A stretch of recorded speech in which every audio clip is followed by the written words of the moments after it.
Hello everyone, Omkar here. I'm back with another story, and this time, story of our trip to Giethoorn. Giethoorn is a canal village where there is a man-made canal in Netherlands. It's a beautiful village, and I was a tour manager there. So it was relatively a small trip, hardly 3 hours drive from Brussels to Giethoorn, and it was going to be supposed to be easy one. But always I have seen that even the easy trips are always teach me some lessons, and always I have some stories to tell. So here you go. So in the morning, we got a bus. Bus was supposed to start from the Brussels North Station at around I think 6 o'clock, and I was there, people were there, and bus was not there yet. So okay, of course everyone was worried, like, where is the bus, where is the bus? So bus came finally at 6:30, so he was already late by 30 minutes.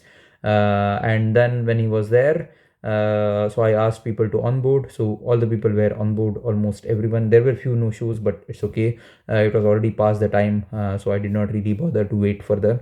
So those who were in, I attended them, and next pickup was in another place in Brussels, which is called Ever, where a lot of Indian community stays. So that was the next pickup point. I asked driver to move on.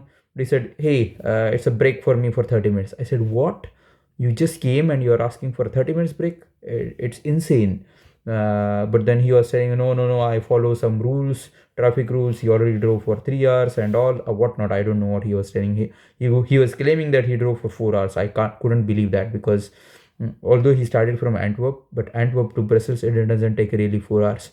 I don't know why he was saying, but he asked me to give more time. I said no, it's not possible to take such a long break, because it's going to delay everything throughout the day.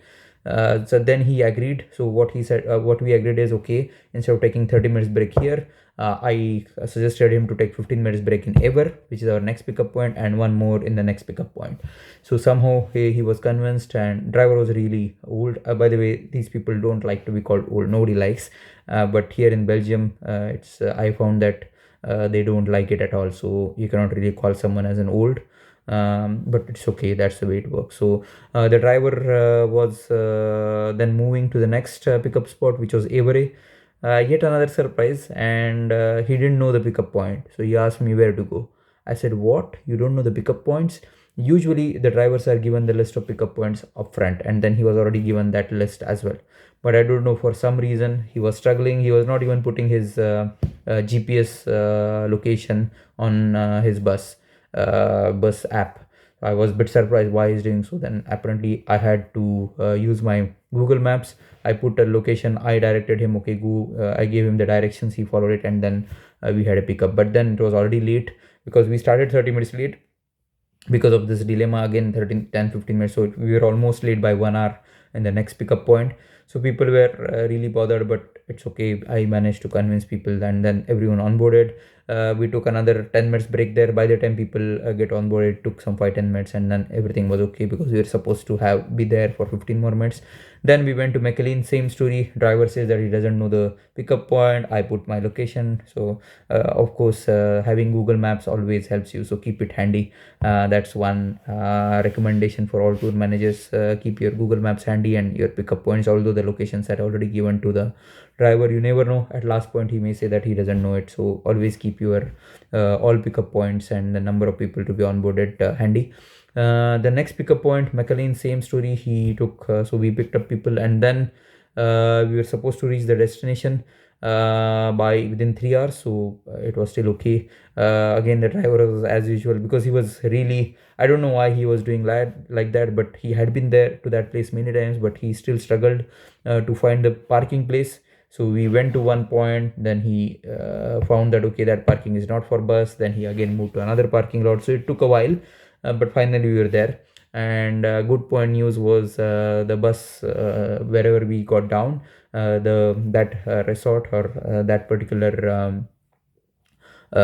destination, the wherever resort we were getting down. So we have our company had tie up with them, so their person was already there to greet us. So he took us to the resort. So I asked people to get fresh, and then we took a couple of rides or 1 hour ride using those boats. It was a nice boat. By the way, we were too many people, so we had to split it into two groups, 25, 25, and then it was good. So made a payment and everything was good. So that was about the Giethoorn. One thing is, Giethoorn is a place where you can relax, and there are, if you really want to enjoy the nature, that's the place to be. And if you are someone like you want to really move from one place to another and then hey done next, then no, that's not the place for you. Because I had few people in my group at 4 o'clock, they were calling, hey Omkar, we are done, what to do now? But I said no, we cannot really leave early. I had already given time, because with the terms and conditions we had with that bus company, we were obliged to give a 9 hours break to the driver.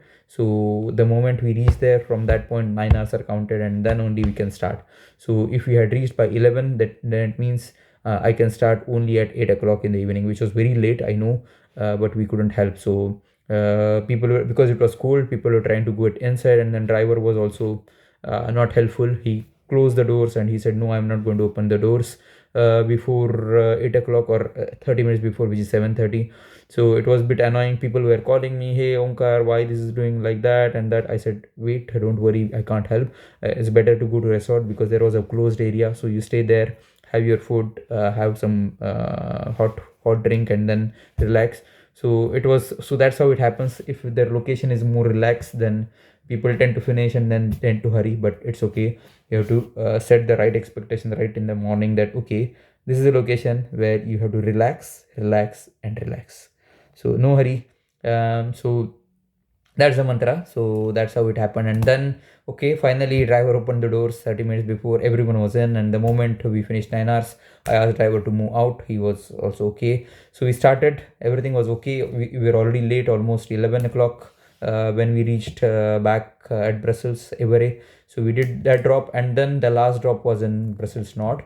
But oh my god, so on the way, driver dashed the bus to another small car's glasses or mirrors, and those mirrors were broken. So oh my god, so here it was the first time experience of an accident in my tour manager's career.